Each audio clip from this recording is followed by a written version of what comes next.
സംസ്ഥാന ബജറ്റിൽ പ്രവാസികളെ അവഗണിച്ചെന്ന ആക്ഷേപം. പ്രവാസി സംഘത്തിന്റെ നേതൃത്വത്തിൽ കായംകുളത്ത് പ്രകടനവും ധർണയും നടത്തി.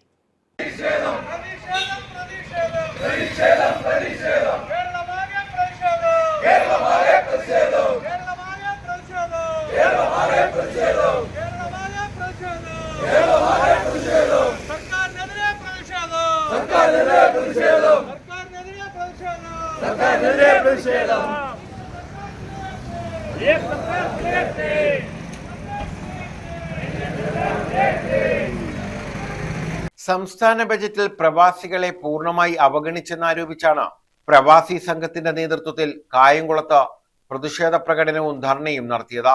ആലപ്പുഴ ജില്ലാ കമ്മിറ്റിയുടെ നേതൃത്വത്തിലായിരുന്നു പ്രതിഷേധം. ജില്ലാ സെക്രട്ടറി KN മോഹൻകുമാർ ഉദ്ഘാടനം ചെയ്തു. കാരണം ഈ തെരഞ്ഞെടുപ്പിന് മുന്നേ കേരളത്തിലെ പ്രവാസി സമൂഹം ഒന്നടങ്കം പ്രത്യേകം ഈ തെരഞ്ഞെടുപ്പിൽ നോട്ടീസ് അടിച്ച് പ്രവാസികളുടെ വീടാന്തരം കയറി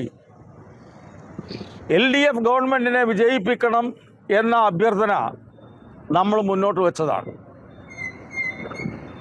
കാരണം UDFൻ്റെ ചരിത്രം തന്നെ എടുത്തു നോക്കിയാൽ പെൻഷൻ സമ്പ്രദായത്തിനെതിരെ നിലപാട് സ്വീകരിക്കുന്ന ഒരു മുന്നണിയാണ് UDF മുന്നണി.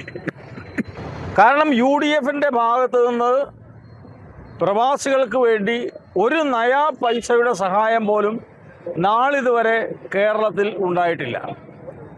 നമുക്കറിയാം, നോർക്ക എന്ന് പറയുന്ന ഒരു ഡിപ്പാർട്ട്മെൻറ്റ് തന്നെ രൂപീകരിക്കുന്നത് LDF ഗവൺമെൻറ് ഇരുന്നപ്പോഴാണ്.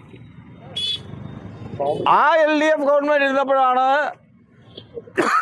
ക്ഷേമനിധി ബോർഡ് രൂപീകരിക്കുകയും 500 രൂപ പ്രവാസികൾക്ക് പെൻഷൻ നടപ്പിലാക്കുകയും ചെയ്തത്. പിന്നീട് UDF ഗവൺമെൻറ് വന്നപ്പോൾ 1 രൂപ പോലും അതിൽ വർദ്ധിപ്പിക്കാൻ അവർ തയ്യാറായില്ല. ജില്ലാ പ്രസിഡന്റ് ഹാഷിം അരീപ്പുറത്ത് അധ്യക്ഷത വഹിച്ചു. Shaji Arafa, J Saleem, Sabu Vasudevan, Simon Abraham എന്നിവർ പങ്കെടുത്തു. News bureau, Kayamkulam.